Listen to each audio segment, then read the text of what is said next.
मात्र एक सीन देखने से, जिसमें एक वेश्या किसी पुरुष के साथ थी, उसे देखकर एक परम विद्वान, वेद पाठी, नियमी, संयमी ब्राह्मण अजामिल का ऐसा पतन होता है कि वह पापात्माओं के शीर्ष पर आ गया। अजामिल जैसे पापात्मा की मिसाल दी जाती है।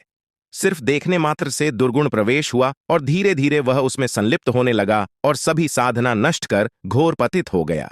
तो सोचिए, आज यह सब सीन बिल्कुल आम है। तो हम लोगों के इंद्रिय, मन, विचार और चित्त के तेज का कितना पतन हो चुका है। आजकल के नवयुवक कितने तेजहीन, साध्यविहीन हो चुके होंगे।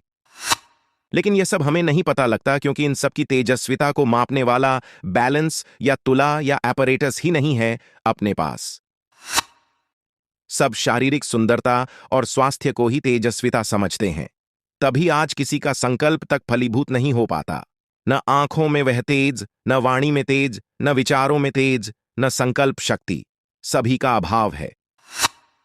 पहले इसीलिए बोला जाता था कि अगर कोई ब्राह्मण गुस्से में जल को संकल्प लेकर किसी पर छिड़क देता था तो उसका संकल्प पूरा होता था, क्योंकि वह साधना से इतनी शक्ति अर्जित कर लेता था कि साधना की शक्ति से ही वह अपने संकल्प को फलीभूत कर लेता था। कोई ब्राह्मण अगर क्रोधित होकर अपना जनेऊ किसी पर निकाल कर फेंक भी देता था तो वह भस्म हो जाता था। ये कोई परियों की कहानी नहीं है, यह सब साधना शक्ति और संकल्प शक्ति का कमाल होता था। संकल्प शक्ति का प्रभाव मैंने स्वयं अपनी आंखों से देखा है। ये ऐसे ही है जैसे हम रेडियो सिग्नल्स या तरंगों को नहीं देख पाते। आज के अगर 200 वर्ष पहले कोई हमें फोन के बारे में बताता तो हम हंसते, परंतु आज के ब्राह्मण नियम संयम विहीन हो गए हैं। शूद्रों की तरह मांस खाना, दारू पीना, कोई नियम संयम नहीं, कोई साधना नहीं, कोई आंतरिक शक्ति नहीं, और ऊपर से तुर्रा ये कि वह ब्राह्मण है, भले ही ब्राह्मणत्व का कोई एक गुण और लक्षण नहीं।